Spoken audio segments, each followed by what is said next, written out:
I'm Brooke on behalf of Interior Motions, and today I will be speaking to Jessica Williams, the VP of People at Refine Labs. Today, Jessica is going to be sharing her insights on quiet quitting. Hi, Jessica. Thanks so much for being here today. Hi, I'm super excited, and I'm in the process. I just moved, so I moved from Texas to Vegas, so there's a lot going on, but I'm excited today. Your space looks great, and we have some good insights to share today. So let's jump into the questions. Quiet quitting is a term that originated on TikTok and has since exploded all over social media. Can you define for us what quiet quitting is? Yeah, and I just have to say, I don't even have TikTok, but my niece, who's 22, does. And so she was the one who asked me about it and was like, oh, what does this mean? And I will give my own definition when I think of quiet quitting. It's basically people just doing their job. So they're doing what is in their job description. They're not going above and beyond. They may not be participating in like employee engagement events. They're literally doing their job and then going home. So it's setting boundaries. It's basically saying, I'm doing what you told me to do. I'm not going above and beyond. I'm not taking on other people's work. A lot of people talk about stretch assignments. It's not doing stretch assignments. It's literally just doing your job. So when we hear the term quiet quitting, it has this negative connotation surrounding it. Why do you think that is? I definitely think it's employer led in that, oh, we don't think that this should be the way. And to be quite frank, this is not, the term is new, but what is going on is not new. Back in the day, this would be called like disengaged employees, or they're not actively engaged. And there's so many surveys and things, books written about how to get people back to being engaged. But I definitely think there's a difference between being disengaged and just doing your job. And so the quiet quitting is literally just saying, I'm going to have strong boundaries.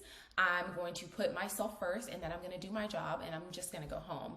Whereas being disengaged is like actively like, I'm going to do the bare minimum and hope I don't get caught. That's something different. So I definitely think it's a difference. But I think when we think about quiet quitting, we have been in like a 3-year sense of trauma. Like people just do not feel the need to work 12-hour days or, and from my own lived experience, I have done that before. I have been that person that was like, I want to reach a certain level, so I'm willing to sacrifice my health, my physical and my mental health, and work crazy hours to get things done. And a lot of people have said, enough. I'm burnt out. I don't want to do that anymore. I want to do my job and I want to leave.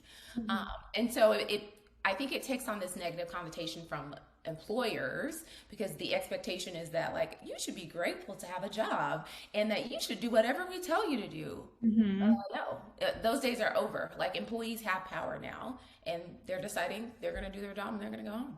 What are some of the strategies that companies can do to uphold the strong boundaries while also supporting employees? So I would say at Refine Labs, we have a very strong, we believe in like mental and physical health. And so one of the things we just finished our Summer Fridays, which is basically every other summer we give our employees off. We are going to have a mental health week the week after Christmas. The whole company is going to be closed so that everybody can focus on their family and their mental health. So I think things like that help people feel like, okay, you do have time. We have unlimited PTO with a minimum requirement. So you have to take time off. So I think putting policies in that in place help people feel like they can set boundaries. We also have a policy that we don't ask people why they need to be out. So whether it's sick time, you're going on vacation, if you want to tell us, you tell us, but we don't ask you what's going on unless you need some type of resource for us. So that type of culture where you don't have to disclose information that you don't want to sets the stage for people to feel like they could say, I need boundaries, or I feel burnout. I've had employees just come to me and say like, hey, with things that are going on in my life, I'm struggling. Can you help me? That would never happen in other places. You would just struggle in silence. Exactly. I think that's so amazing that your company is adopting that policy, because we have these PTO policies in place, but people don't use them because of fear that they're going to be penalized for actually using their PTO. And that's not healthy. So thank you so much for taking the time to be here today, Jessica. This was a great conversation. Thank you. This was fun.